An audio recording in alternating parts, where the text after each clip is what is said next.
That's what it's about. It's gonna hurt.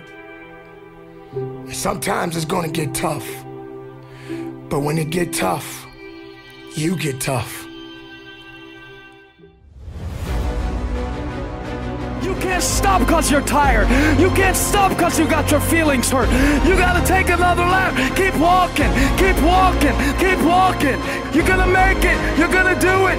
You got an unstoppable fire. Come on, take another lap. Don't you stop, don't stop walking.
Bon alors, ça fait quoi d'être un Ironman?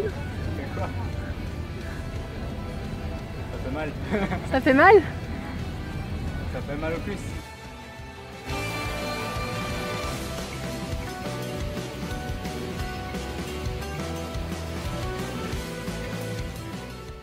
Je te propose de voir un point extrêmement important ensemble, c'est tout ce qui peut survenir comme problème technique avec ton vélo.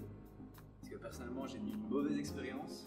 Lors de mon triathlon précédent, j'ai mon pneu qui a explosé, c'était vraiment inattendu. Parce que imagine, tu te prépares des mois pour ton Ironman et la seule raison pour laquelle tu ne pourras pas finir ta course, ça te cause un problème technique vélo. C'est terrible. On va commencer par la chaîne.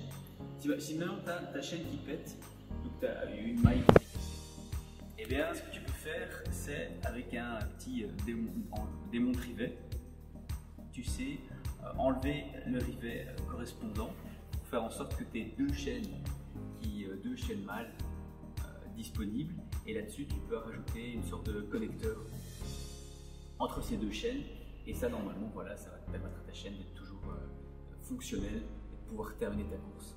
Donc ça c'est un point. Un deuxième point, c'est un problème que justement j'ai eu à mon triathlon précédent, le pneu qui pète. Alors bah là c'est très simple. Limite. Je viens te montrer, bah simplement t'emmènes un pneu avec toi. Ici voilà, donc ça tient. Troisième point, le troisième point, ça c'est également un problème que j'ai eu précédemment lors de mes séances d'entraînement. Imagine, tu as un rayon qui pète. Si tu as un rayon qui pète, ça peut vraiment être le bad, parce que ta roue elle va voiler, donc elle va balancer de gauche à droite et ça va vraiment te freiner énormément, parce que ça va venir cogner contre tes plaquettes de frein, et bah déjà tu vas certainement défoncer ta jante, tu vas faire pire que mieux si tu continues ta course comme ça. Donc également ce qu'il y a, c'est un petit outil qui permet de régler ici les rayons aux alentours. Imagine c'est ce rayon là qui est pété, et bah, tu peux régler les rayons aux alentours, et en les réglant avec ce petit outil, et ben tu vas empêcher ta roue de voiler, et au moins bah, ça va te permettre de pouvoir terminer ta course aussi. Au final, tu te retrouves avec quand même beaucoup de sacoches, beaucoup de trucs à prendre avec toi, mais au moins tu te sens nettement plus confiant. Alors c'est vrai que l'organisation Ironman prévoit des petites fourgonnettes de support technique, etc. Mais on ne sait pas déjà quand est-ce qu'ils vont arriver. On ne sait pas également quel matériel ils auront à disposition, à quel point ils peuvent t'aider. Donc c'est quand même plus prudent d'avoir ces petits trucs avec soi. Au moins comme ça tu peux te débrouiller. Donc tu auras effectivement 2 sacs de transition et encore un sac supplémentaire. Je vais t'expliquer pourquoi. Donc un sac bleu pour la transition nage-vélo, un sac rouge pour la transition vélo course à pied et tu auras un sac blanc où justement là c'est ton sac pour mettre tes affaires de relax une fois que tu auras passé la ligne d'arrêt, fait tes affaires pour faire la fiesta. Comment ça va se passer chronologiquement? Eh ben, avant le départ, tu te ramènes ta trifonction, ton bonnet, tes lunettes, ta montre. Ici j'ai aussi prévu la combinaison, mais il semblerait qu'avec les fortes températures là, on est environ à 36 degrés, 37 degrés. Voilà, à cause de ça, la température de l'eau est quand même fort élevée, il se pourrait que la combi soit interdite.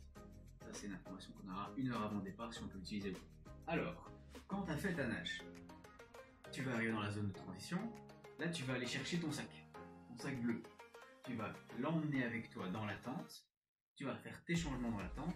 Ici ce que j'ai prévu dans le sac, c'est de quoi m'essuyer les pieds et mon porte-sac. Alors c'est normal, il n'y a pas tout, le reste se trouve sur le vélo, parce qu'une fois que tu as fait tes petits changements, tu jettes le sac là où il y aura une zone de sac, tu vas te diriger vers ton vélo, et sur le vélo, tu vas y retrouver ton casque, tu vas retrouver tes lunettes, tu vas retrouver tes chaussures, tu vas retrouver ta nutrition. Alors là, ici, la nutrition, je ne la montre pas parce que je suis encore en train de la voir en ce moment. C'est un truc que la nutrition, je donnerai demain matin. Je vais remettre ça demain matin. Mais en gros, l'idée, ce sera 50-60 grammes de glucides, avec en plus prise d'électrolytes, parce que justement, avec ces températures, tu vas perdre beaucoup de sels minéraux. Donc c'est un truc qu'il faut prendre en compte également. J'ai 2 bidons. Donc j'aurai 2 bidons avec boisson d'effort, ça va me permettre de tenir un peu plus de 3 heures. Et ce que je ferai, c'est que je prendrai en compte les services d'aide, des stations où ils remettent de l'eau ou quoi, pour justement remplir mes bidons, rajouter des pastilles d'électrolytes, et finalement tenir 6-7 heures pour ces 180 bornes. Et donc une fois que tu as fait ces joyeusetés de 180 bornes, tu arrives dans la zone de transition vélo, course à pied. Là, c'est le même principe, tu vas chercher ton sac, tu vas dans la tente, tu fais tes changements dans la tente, et t'es parti. Ce que j'ai prévu dans le sac, c'est les chaussures, les chaussettes, les barres. J'en ai ici, j'ai prévu 4 barres pour 3-4 heures, une barre qui va de 45 minutes.